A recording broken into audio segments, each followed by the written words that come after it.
This week, I spent an extra 40 minutes after classes answering student questions about the music business, and something really clicked.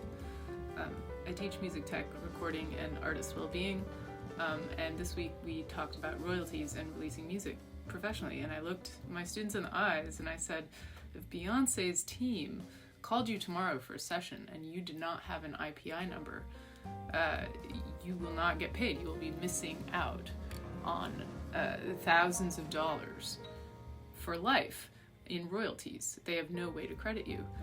And I've been telling them all semester, as I do every semester, every year, to register with the PRO.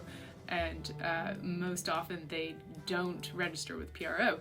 So I looked them in the eye and I said this. And then I told them about my friend who played sax on Crazy in Love.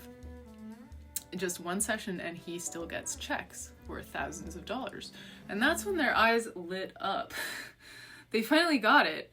And also the proximity of the story, that I was saying this directly from knowing somebody that this happened to, a real story.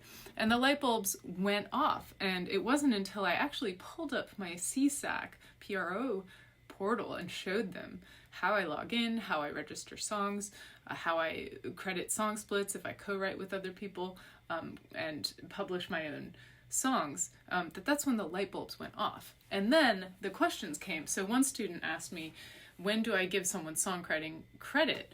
And so we broke it down. If you wrote the lyrics, the melody, and the chords, it's your song. If they performed on it, you pay them in the studio as a player. And if it's a band, and you want to build collaboration, you can offer a split to kind of keep the group together.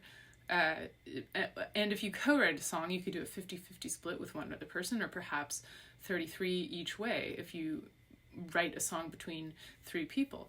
And so I shared stories about various situations I've been in the studio as a session musician and also as an artist producing my own original music that I've composed or songs that I've written.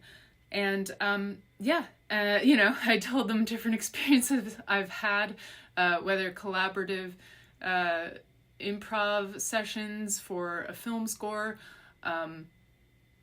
recently for an HBO doc by Nathan Larson, in which, he generously paid us a studio fee and also gave us percentages of songwriting credits as well, which is above and beyond. And also I told them a story about a band I was in that fell apart because we didn't talk enough about money and song splits and things like that. And in general, I've seen bands fall apart, and so I warned them of this happening, and the etiquette behind crediting songs.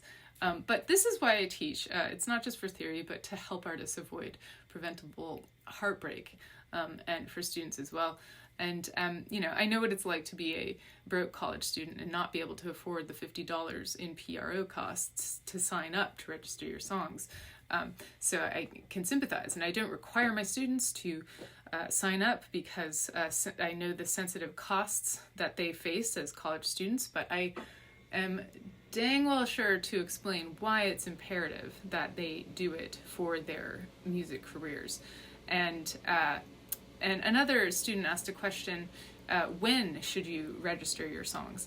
Do you do it before a release? Can you do it after a release? Can you do it the moment it's written? And I said any time. So the minute you've written a song, it exists. If you have a voice memo, great. If you have written a chart with lyrics, great. You can title that song. You can go into your portal and register it now. And this often is kind of quite of the sort of swamp of work that creatives have to do. Because creativity comes in various forms. It's not, regular. It comes from living life. It's spiritual. And when we, have to also be tasked with the admin of it, and the sheer labor that the industry requires us to do, it's sort of like asking your surgeon to keep the medical records at the reception and schedule all of their patients, So it's a similar thing. And so anyway, I'd like to just compare that as a vibe that artists are living with. So Anyway, I bring my lived experience, emotional labor, and survival strategies to the classroom when it comes to releasing music. And I just wanted to offer that since that was my classes this week. So I think something clicked, and I really hope that this year there will be more students registering with a PRO.